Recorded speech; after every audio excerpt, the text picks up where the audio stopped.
How to transfer Solana from Phantom Wallet to Binance. Hi everyone, welcome to the channel. This is Rose and I'm here to guide you on how to transfer Solana from Phantom Wallet to Binance.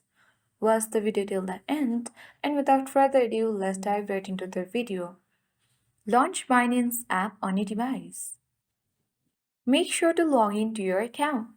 Now head towards Wallet at bottom right corner of the screen, and you need to ensure that you are on the sports section. And after that, you need to select the deposit and search for Solana. So in order to deposit, you need to make sure that you have verified your identity, and then you can copy your Solana wallet address from Binance. Once you have done that, you need to launch Phantom and you need to tap on send button. Paste the Binance Solana wallet address you copied earlier and enter the amount to send.